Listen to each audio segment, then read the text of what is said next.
Okay, so first of all, tonight is the Alter Rebbe, the founder of the Tanya, was released from prison. Yutes Kislev, that's Rosh Hashanah, and the Alter Rebbe said, whoever is happy and participates in my simcha will go out from distress into freedom, basically. The good things are going to happen, the good things are going to come. So it's good to be at the Yutes Kislev Fabring in Rosh Hashanah for Chassidus tonight. Tonight also we finish the whole cycle of the Tanya, and we begin it from the beginning.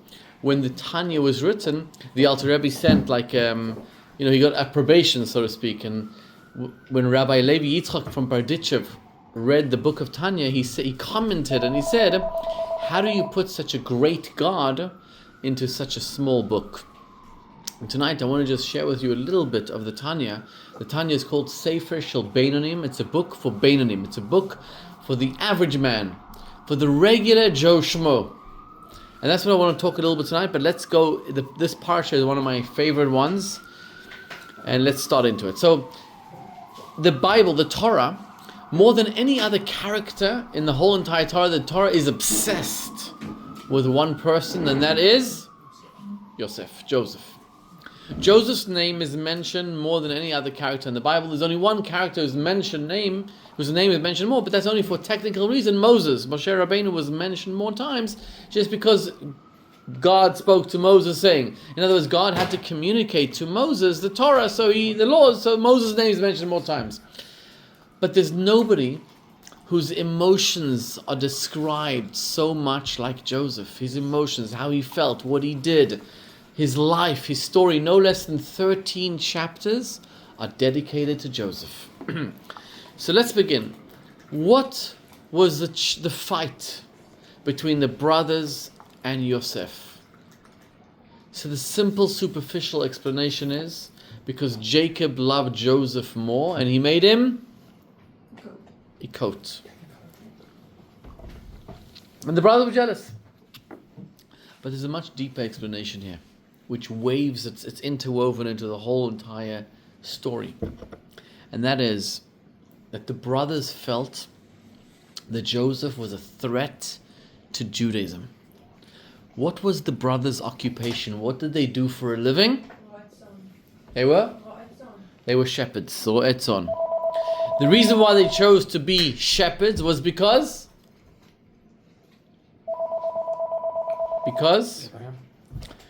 first of all, their father Jacob was a shepherd. Their grandfather Isaac was a shepherd. Their great-grandfather Abraham was a shepherd. Why did they choose to be shepherds? Because when you are a shepherd, you are removed from the world. You are in a quiet, tranquil atmosphere. You're not living in the hustle of New York City. You are far removed in the mountains of upstate New York, in Mea Shearim, in Jerusalem, where you are completely removed and oblivious to this world.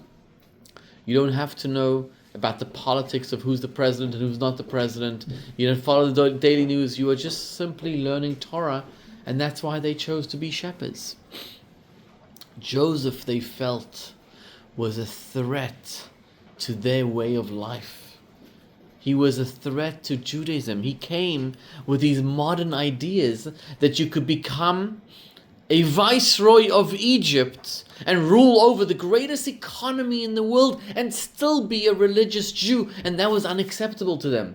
They felt if you take Judaism into the modern world, into Manhattan, into the world, you will destroy it, you will eradicate it. And that was the fight.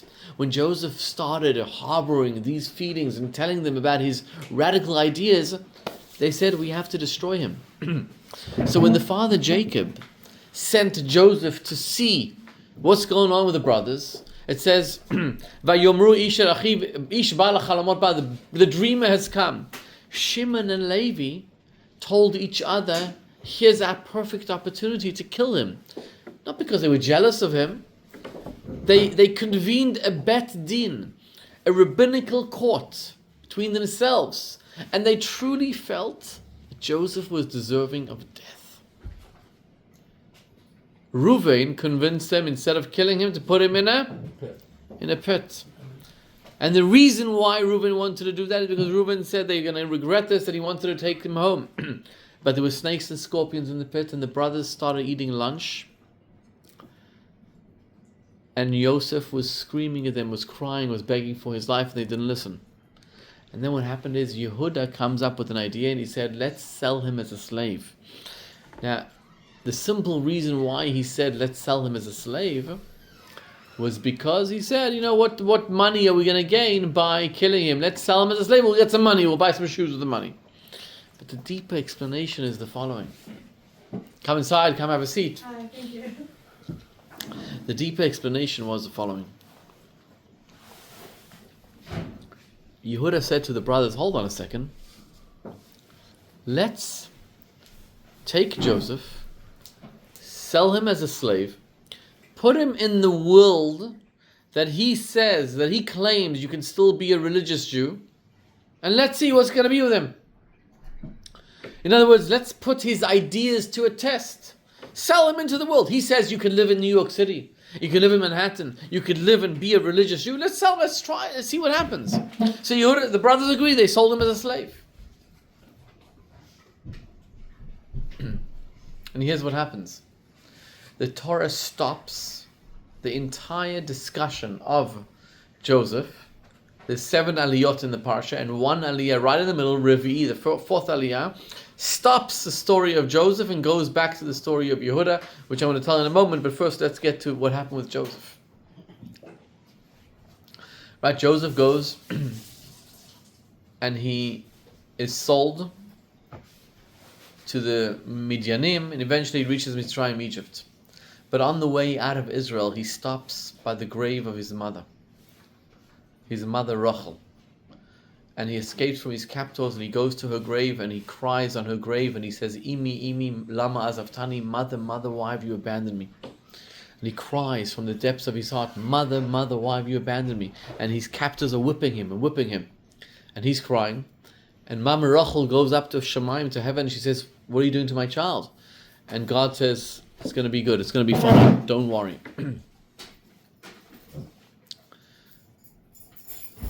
Joseph then goes and he's bought by a man by the name of?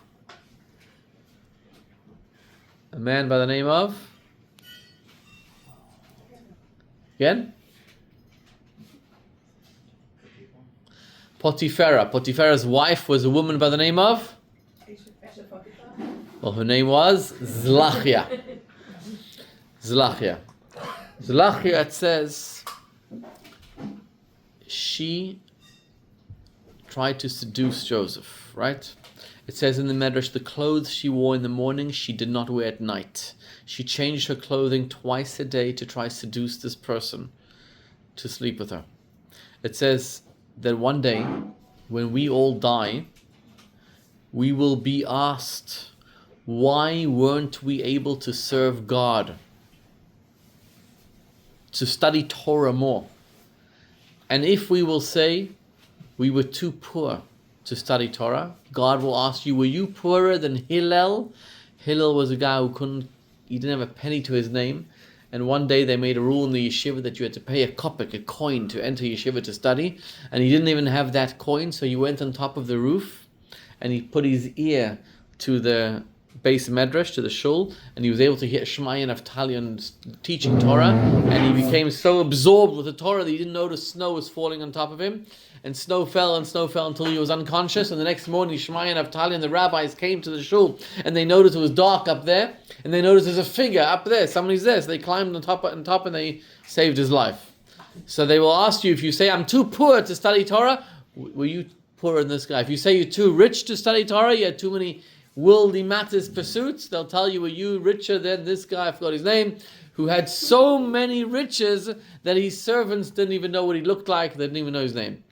But then if you say, I couldn't study Torah, and I couldn't do mitzvot because my yetzer hara, my evil inclination was too strong for me, God will tell you, was your evil inclination stronger than Joseph's?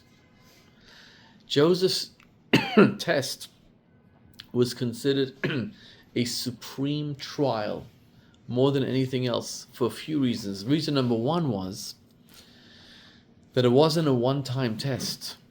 It was a 365-day test every morning, every night. And it was a test of a guy whose father thought he was dead, his mother was dead, his brothers hated him, he was a single solitary slave in a foreign country where slaves are owned by their masters. Says Lachia, one time her friends see her and she's depressed, she's sad. So her friends ask her, why are you depressed? She says, come tonight to my house, I'll tell you why. They come to her house. She seats them around the dining room table like this. And she gives them all an orange or an apple to cut. They got a knife to cut. And then she says, Joseph, come.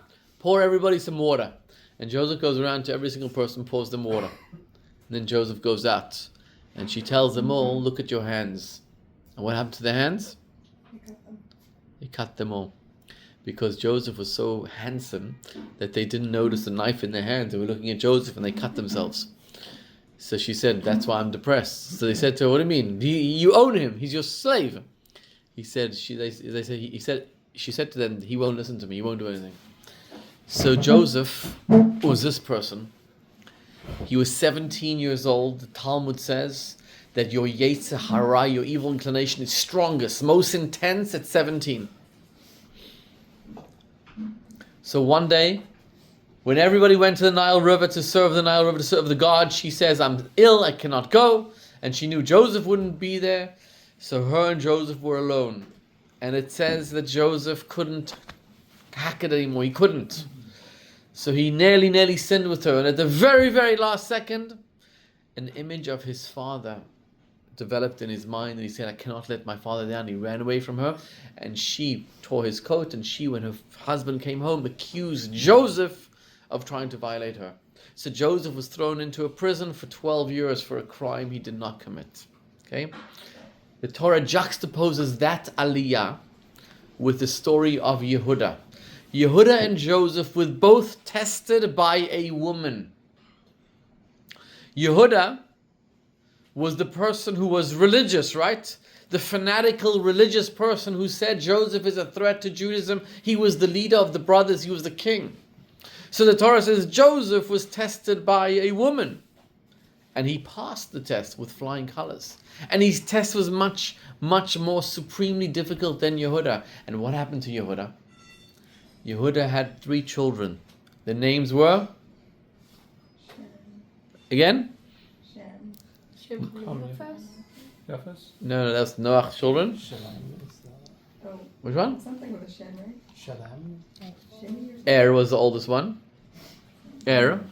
Second one was Tzvi. Sheila? Very good. Ona. And the third one, Sheila. Very good. Er, Ona, and Sheila. Er married a woman who was beautiful. Her name was Tamar. By the way, there were 4 beautiful women in history whose beauty was unsurpassed. I've said this before in this shir. Their names are? Sarah. Very good. Sarah. Leah. Esther. Not Leah, no. Esther. Who else? Tamar. Two. Abigail, Abigail. Very good. And the 4th one was? the prostitute. Very good. Rachav. Tamar was not one of them, but Tamar was beautiful. She was a beautiful woman. And Er did not want to impregnate her, so he wasted his seed, which is a crime punishable by death. It says, Chayev misa b'dei shamayim, God punishes you with death.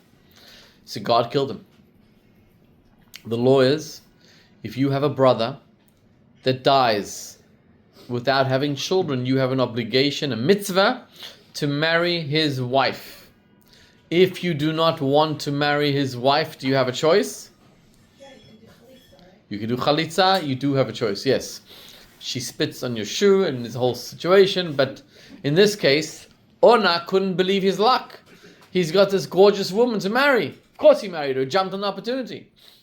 And he saw she was so beautiful, he didn't want to impregnate her. So he did the same sin. And God killed him. Yehuda, the father-in-law, notices the common denominator. His 2 beautiful children have died, married to this woman. So he thinks she's got bad luck or she's a killer. I don't know what she's doing. But he tells her, Sheila, the next child is too young. I'm sorry, he can't marry you yet.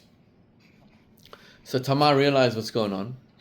So she acted like a prostitute, and she stood on the side of the road while Yehuda passed there. And the angel who's in charge of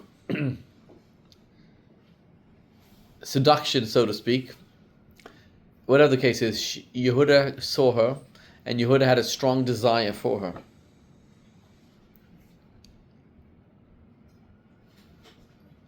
And Yehuda wasn't tested for a year. He wasn't tested every morning, every night. Yehuda succumbed, and he was with her. In the olden days, by the way, if a man wanted to marry a woman, Maimonides writes, what did you do? Took a woman to a tree, had relations with her, and you were considered married. It says a woman is married in 3 ways: kesef, shtar, or bia. Kesef means money. Give a ring, put a ring on a woman, ariat mekudeshes li, and she's married. Shtar is the ksuba. Or the third way is bia, is marital relations. It's having a marriage. That's how you do it. But the Rambam writes, at some point our sages saw that things were getting out of hand, and they instituted a rule that you're not allowed to do it that way. You have to do a chuppah. You have to have witnesses. You have to do it properly, because it was just getting out of hand. Because technically speaking, a man is allowed to marry as many women as he wants. Right? King Solomon had 1,000 wives. You can marry as many women as you want, as long as you can support them. As long as you can take care of their needs. A woman is allowed to marry how many men? 1 only. No more. And by the way, Ashkenazim, Rabbeinu Gershom, made a decree 1,000 years ago that a man is not allowed to marry more than 1 wife. But only the Ashkenazim took that decree upon themselves. Sephardim never took it upon themselves. That's why I told about 70 years ago, Sephardim, even today, you have some Sephardim in Morocco, whatever, they married to more than 1 wife. There was never a problem. According to Torah, it's absolutely no problem. So Yehuda intended on marrying her. But he didn't know who she was. 3 months later, a rumor circulates in town that Tamar is pregnant. Now, this could only be one of 2 things. Well, actually, it could only be one thing. It's not from Sheila. So she's obviously from somebody else. And so he is the Rav. He's the rabbi of the generation. He's the leader in the town. He sentences her to death. On the way to her being burnt alive, she sends him a message. She says, the owner of this signet, this ring, is the father of the child. And Yehuda at that moment realizes, I am wrong and she is right. And this is one of the most pivotal moments in history. This moment is the moment that the whole Tanya is built on. That's probably the door. Yeah. This is the moment that the whole Tanya is built on. Because what does Yehuda do at this point? So first of all, let's just juxtapose a second. Yehuda versus Joseph, right? The religious Yehuda, what did he do when he had a woman? He sinned with her, correct? Joseph passed the test. So you have the irony of the situation. The whole fight with the brothers, the whole fight was between the future of Yiddishkeit, the future of Judaism. They said Joseph is a threat to Judaism. But when push come to shove, when both were tested by a woman, Joseph passed with flying colors and Yehuda failed. Later on, many years later, 22 years later, when the brothers were introduced to Joseph. Remember the story? The brother was introduced to Joseph. It says when they realized that the viceroy in front of them is Joseph, they were so embarrassed. And one of the deeper commentaries is, what does it mean they were embarrassed? What went wrong? They looked at Joseph.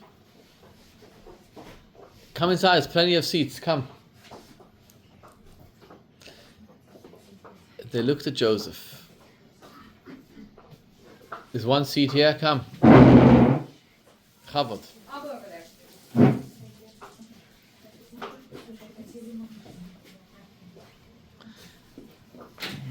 They looked at Joseph and they see this atomic spiritual light coming from his face. And they finally realized how wrong they were. They finally appreciated that you could be a religious Jew even in Egypt. And so they were upset because they realized there's more chairs downstairs. The white chairs downstairs, just bring them up. They realized that if they wouldn't have sold Joseph as a slave in the last 22 years, he wouldn't have been in Egypt, he would have been by Jacob studying Torah. They thought to themselves how much more of a tzaddik he would have been. They realized that by selling him as a slave, they took away from his potential. And Joseph answered them exact opposite. You see, there doesn't exist a person in this room who doesn't have tremendous trials and tribulations and challenges. Joseph says, it's because you sold me as a slave, that is why I was able to become the great tzaddik that I am. Because the trials, the tribulations, the challenges made me who I am. If I would have remained by Jacob, I would have studied Torah, I would have been a great guy. But here I was challenged. It was difficult for me. And those difficulties bring out the best inside of me. Okay, but let's get back to Yehuda a second, and this is the whole Tanya. You see, look at Yehuda's life for a second. Yehuda was the leader of the brothers. When it came time to Joseph, he was the leader. He was the one who said, sell him as a slave. At the end of Jacob's life, who does he appoint as king over the brothers? Which brother does he appoint as king? Yehuda. Where does King David come from? Which tribe? Yehuda. Where does the Mashiach come from? Yehuda. Every single king of Israel, every single future leader comes from Yehuda, not from Reuven, not from Shimon, not from Levi, not from Joseph. Right, why not from Joseph? So Jacob explains it. He says, because of two stories that I just shared with you, that is why Yehuda is king. What are those two stories? He says Yehuda because of the story of Tamar. Because he admitted he was wrong, is that why? Because of Tamar, and also when you take a look at Reuven, the firstborn, verse Yehuda, the sale of Joseph, Yehuda wins over Reuven. Let's just take a look at that for a second. What did Reuven do when it came time to murdering Joseph? Reuven was the one who said, put him in a pit.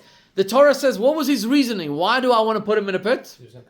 Because I'm going to come back later on when the brothers are not, I'm going to save him, bring him back to his father. What did Yehuda do? Sold him as a slave. Why did Yehuda want to sell him as a slave? Because he wanted money. So who's greater, Reuven or Yehuda in this instance? Reuven's much greater, right? The reason why he said put him in a pit was to save him. So Reuven's much greater. Yaakov says, no. The king of the Jews is going to be Yehuda because of this instance. He's much greater than Reuven. Why? How does that make sense? The king of the brothers is going to be the one who decided to sell him as a slave for money, while Reuven's intentions were to come back later and save him. Yes? Well, didn't Yehuda maybe perceive that Joseph would die in the pit, and so he was kind of saving his life by saving him? He didn't care. He wanted money. Maybe a king just has to be practical. By the way, that is the answer, and I'm going to explain it, because this is to do with the whole Tanya. And here's the point. The Tanya is written, the Tanya is called Sefer Shel Benoini. Sefer Shel Benoini means it's the average Jew. God knows that every single one of us here has a Yetzer Hara, has an evil inclination. God knows that we are not perfect. Is there anybody here that did not sin? We all sin. We all get angry. We all get frustrated. There are days that we are in the mood. There are days that we're not in the mood. There are days that we want to come study Torah at a beautiful Torah lesson. There are days that we cannot be interested. We're not interested. And God knows that. He knows that we're not perfect. If he wanted perfect individuals, he would have created us as angels. He has billions of angels every day. They say, Kadosh, Kadosh, Kadosh, Hashem Tzvah. They come, they pray, right? The angel that fought with Yaakov, he says to him in the morning, I have to go serve God. Are you in the mood? Or are you not in the mood? I don't care. You go serve God. An angel wakes up in the morning, he serves God. Holy, holy, holy art thou, dear Lord. He has no evil inclination, nobody tempting him not to serve God. Yehuda is that perfect individual that is a Benoini. A Benoini means I struggle. And I could struggle my whole life. I could struggle. I'll never be perfect. I'll never, ever be able to conquer my Yetzer Hara. You know, someone who's an addict, who's addicted to vodka, let's say, to whiskey. So his whole life, every day he has to count. I'm sober now for 1 day, for 2 days, for 1 month, for 2 months, for 1 year, for 10 years. For every day till the day he dies, he has a strong inclination to drink. He has to control himself. The Beinoni, which is every Jew, we have a strong inclination every day to sin. Every day. Some days it's stronger, some days it's weaker, but we have that inclination. Now let's take a look at Yehuda.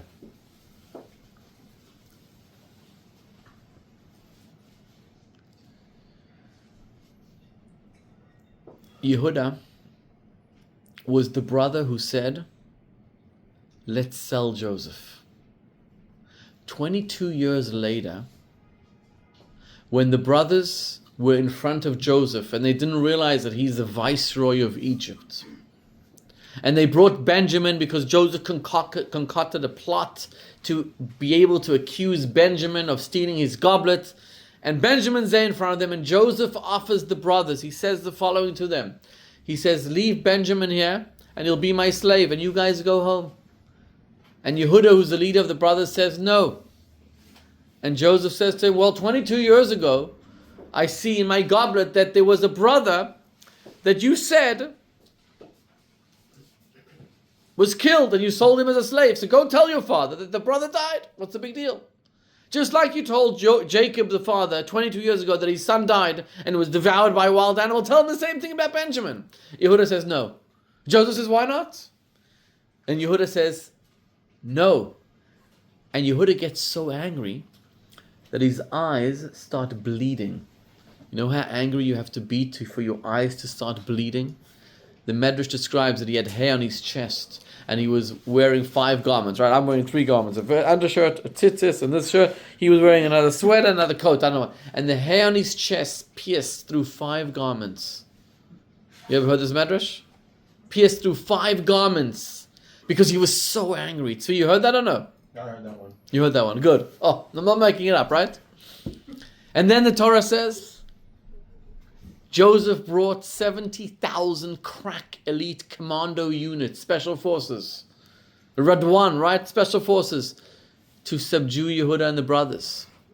And Yehuda gave out a roar like a lion. He was so angry that these 70 soldiers, their teeth fell out of their mouths and they ran away for their lives. And there was like an earthquake from this roar of his that Pharaoh, who was sitting on his throne, fell off his throne. You heard that? Hushim, the grandchild of Jacob who was in Israel. How many miles is it from Cairo to Israel? 400 miles? He was deaf. Hushim was deaf. He heard Yehuda's roar in Israel. 400 miles away, says the Medrash, and he came running. He realized his uncle Yehuda's in trouble. He came running all the way to Egypt. This is what happened. This is how angry Yehuda was. Can you imagine Yehuda, the same Yehuda who said sell him as a slave, now is willing to die. And the Torah says Egypt, Joseph, the forces of Joseph were so strong, the brothers never had a chance. And Yehuda then says to Naphtali, who was a fast runner, he said, go run and tell me how many districts there are in the whole Egypt. And while him and Joseph are arguing, he comes back and he says there are 12 districts. So Yehuda takes a map. He says, Reuven, you in charge of that district. I want you to kill everybody there. Shimon, you that one. Levi, you that one. Yisachar, there were 9 districts given out. And Yehuda says, I'll take those 3. I will destroy them. Remember, Shimon and Levi destroyed the whole city of Shechem. So the brothers, each one took a district. Yehuda took 3. And he was ready to kill or be killed. And the brothers had no chance. According to the natural way of things, they had no chance, but they were willing to kill or be killed. These are the same brothers led by Yehuda who said, sell him as a slave because we want money. What changed? How did he change? The Torah doesn't say anything that he changed. How did he change? Well, why?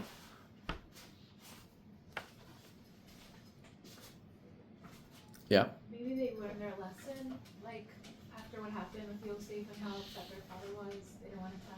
How did they learn the lesson? I'm just guessing. No idea. Maybe They they lear- just saw how much pain their father was in. Did you tshuva? But how? What was the instigator? What changed them? They got older. So the Torah describes it in one of the stories I just said. And this is what made Yehuda into a king. You see, here's what happened. It's the story I told you before, but now let's look at it in this lens. All I'm doing is I'm giving you a little bit of a deeper meaning behind the stories. That's all I'm doing here. The Hasidic story. Yehuda, when it came to Tamar, it was like an aha moment for him. Because Yehuda was the one who sentenced Tamar to death, to die by burning, by fire. And when she sent him a message saying the owner of the signet, the ring, and this thing is the father of the child, that was a moment in life where Yehuda could have taken another drink of vodka, wait 5 minutes, and she would be burnt. And her secret would be burnt. And nobody would be the wiser, nobody would know. He could have said, you know what, let me just take a shlof. Let me just take things coolly, easily, and let things play out. She would have been killed because she was 5 minutes away from death. Instead, Yehuda said 2 words. Tzadka mimeni. She is right and I am wrong. Those words are what made Yehuda into the greatest leader of Am Yisrael. Because a leader is not somebody who doesn't make mistakes. Yehuda wasn't a perfect individual. He was a Benoini, like every single one of us. We are not perfect. But when Yehuda realized that moment was, he said, my whole life, I'm used to viewing things in one angle. I viewed the whole Tamar story like this, and I was 1000%, I was correct.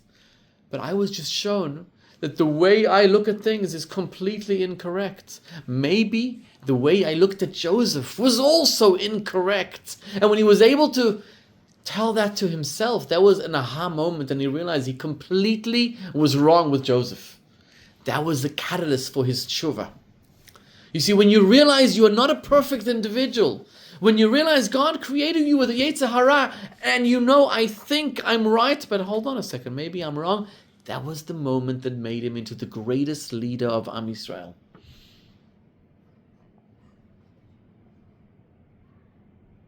That moment was the exact same idea why the kingdom of Israel passed from the tribe of, who was the first king of Israel? First king? Shaul HaMelech. Shaul HaMelech, the kingdom was passed on to David HaMelech. Shaul was an amazing guy. Shichmo v'mala, he was high, tall physically, but also tall spiritually. He was a tzaddik. But there was one incident where he made a mistake and the kingdom was taken away from him. What was that mistake? He was told by Shmuel, go and kill the people of Amalek. And he rationalized for himself. He said, I'm going to kill them all, but I'm going to leave the king Agag alive as like a prize. And I'm going to leave some of the sheep alive. And the people of Amalek were magicians. They transformed themselves into sheep, and some of them survived. And the king Agag was in prison, where he impregnated a woman in that prison. And that's how Haman and Amalek continued to be survived and be born. Shmuel was so angry at him. He was so angry, and when he reprimanded him, what did Shaul say? He didn't have the king, but he said? Yehuda said. Shaul said. No. Shaul said, but I wanted to bring sacrifices to Hashem. And Shmuel answers him the famous words, Tov Shmoa Mizevach Tov. It's better to listen than all your sacrifices. Because what God wants is Kabbalat all. Listen to what I say. David HaMelech also made a mistake. Right? The superficial meaning is when David HaMelech, by the way, David HaMelech once went out And every morning we say in our prayers, we beg God, please don't test us. Don't test us. And David HaMelech said, you can test me. I can overcome my Yetzer Hara. We pray every morning, don't test us. Because when that Yetzer Hara is given dominion over you, there's no Jew in the world, no man in the world, no woman in the world that can resist that Yetzer Hara. It's too powerful. So David HaMelech finds, God says, oh, okay, I'll test you. So he goes on the roof and he sees a woman sunbathing. Her name was Bathsheba. And he wanted her, he desired her. There's only one problem. She was married. Okay, not a problem for the king. He figured it out, right? Without getting into all the details, he figured it out, and Uriah Hachiti was killed, basically. Natan Hanavi comes to David and he asks him the following question. He says, in your kingdom, there is a rich man who has goats and sheep and so many things, and he has a neighbor, a poor man who has only one sheep. And a guest came to the rich man, and the rich man needed to slaughter one of his sheep to feed him a meal. And he asked his servants, go and take the one sheep that the poor neighbor has.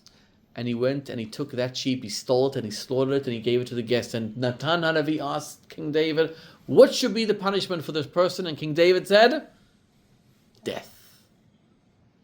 And Natan Hanavi said, you just pronounced the verdict upon yourself because you are that rich man. You are the rich man who has everything. And that poor man was Uriah, who had one wife, one Bathsheba, and you went and took her. It says, by the way, that nobody can punish a Jew. Right? Nobody can punish a Jew but ourselves. So when God wants to pass a verdict upon you, He will do the following.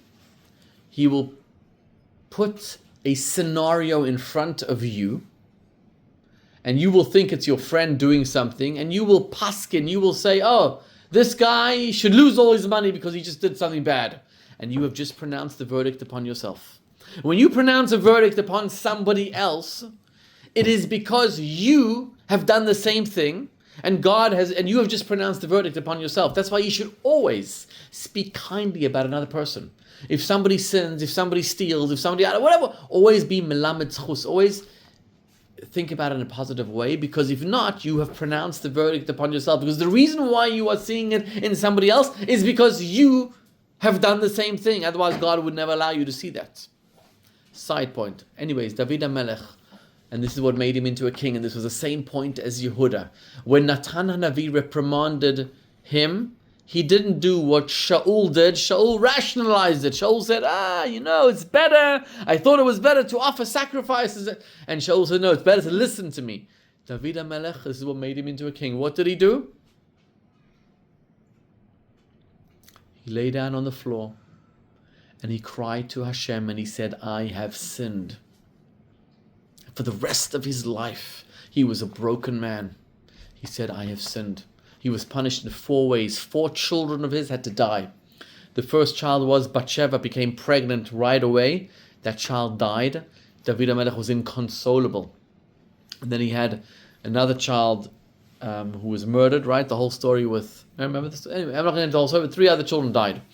David HaMelech was inconsolable because of the punishment. But what made him into a king, what made him into a leader, was the fact that he was able to acknowledge it, was able to say, I am sorry, Hashem. I am completely wrong. That's what made him into a king. It's called bittul. Bittul means nullifying oneself. It says God, the one thing he cannot stand more than anything is ego. When a person is full of himself or herself, that is one thing God says, I cannot dwell together with him in the same room. Ego. When a man, when a woman is full of themselves, I cannot be there. I cannot be there. So when a person is humble, you allow God into your life. You allow him into your existence. That's what made him into a king. Be humble. Bittul. Bittul was one of the fundamental concepts of Chassidus.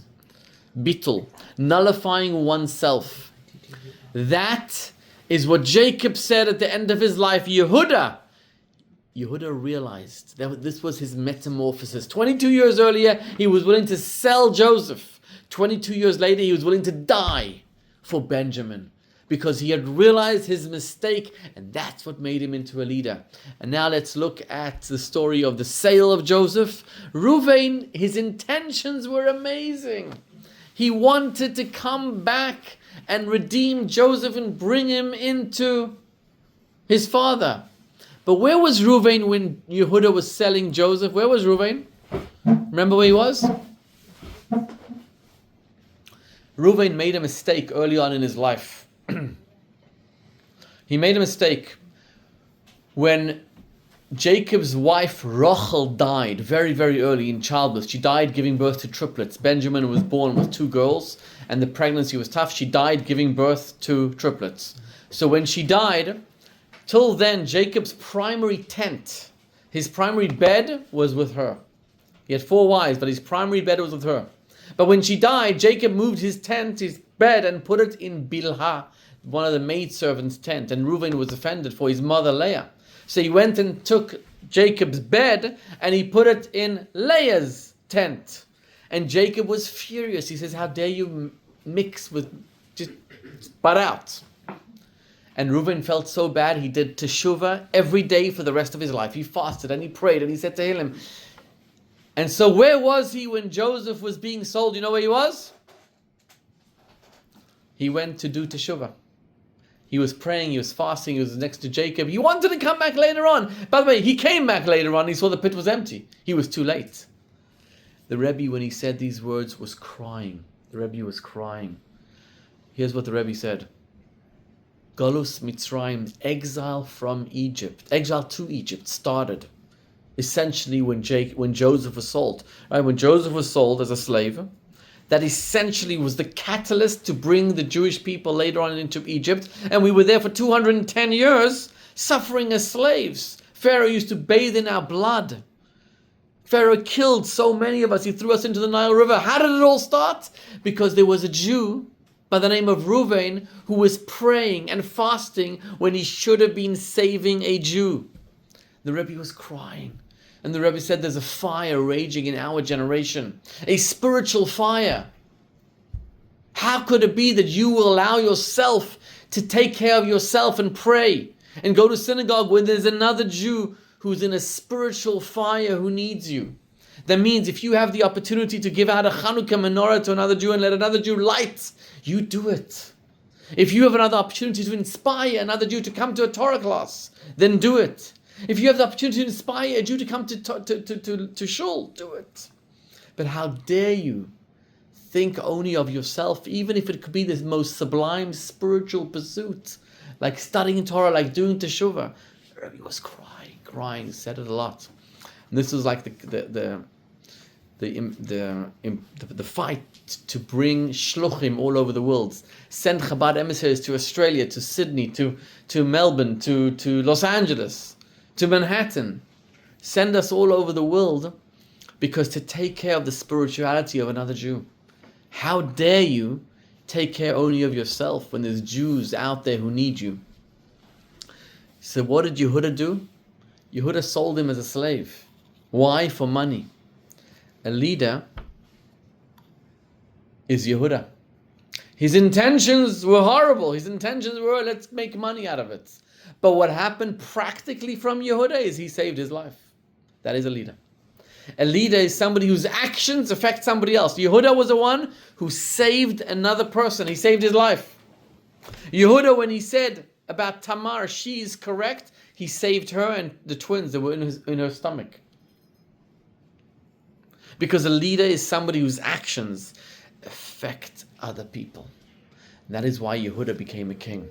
And this, to wrap up the whole shir, is what the Tanya is all about. Tanya is called the Book of Benonim. And in the Book of Benonim, the average Jew, the Alter Rebbe explains at length how we are all tempted and we are all not perfect. And there are days that we will fail, and we should know that there's 2 forces inside of us. One is called the Yetzer Hara, one is called the Yetzer Tov, and they are battling every day for control of our eyes. One of them wants our eyes to look at Torah, and one of them wants our eyes to look at bad stuff. Is that the animal spirit? The animal soul and the godly soul. There's a fight daily. Who controls our limbs, our eyes, our hands? What are our hands going to do? Beat somebody up? Or our hands going to lay tefillin and light Shabbat candles? What are our legs going to do? They're going to walk to shul, to a Torah class, or they're going to walk to fill in the blank? And the battle is hard. And the battle is severe. And it's like a wrestling competition, the Alter Rebbe writes. A wrestling game. That the one who fights harder will win. And the Rebbe says, just like two wrestlers, even though one is more stronger than the other one, but if he'll be in a bad mood, if he'll be in a foul mood, if he'll be depressed or upset, he will fail. He will lose the competition. The Rebbe says, every day we have to be happy. Every day. There cannot be a situation where we are sad or depressed or upset because we will lose the battle that day. Somebody once came into the Lubavitcher Rebbe's office and he says, Rebbe, I'm depressed. And the Rebbe says, take your depression and throw it out the window. There was a shlucha, a woman who was in Melbourne, Australia, and she told the Rebbe, I'm very sad in Melbourne. She was in Brooklyn when she said this. So the Rebbe said to her, when you go back to Melbourne and you fly over that Atlantic Ocean, I think it is, take all your sadness and just throw it out the window that it goes into the sea. Because I don't have any room for sadness and depression. I want Jews to be happy. Happiness is a choice. You choose to be happy. It's difficult to be happy. Very, very, very difficult to be happy, but you could choose to be happy. And you could be happy. And that is what the Tanya is all about. Choosing to be happy. Our mission in life is difficult. We will fail, we will fall, but just like the leaders of Am Yisrael, we will rise, we will be strong, and we will realize that there's another way of looking at things. That's how we wrap up tonight's class. L'shana tova tikatevu b'torat haChasidut. May you all be written and inscribed for a good and happy, healthy, sweet year in the Torah of Chasidut. L'chaim, l'chaim, l'ivracha.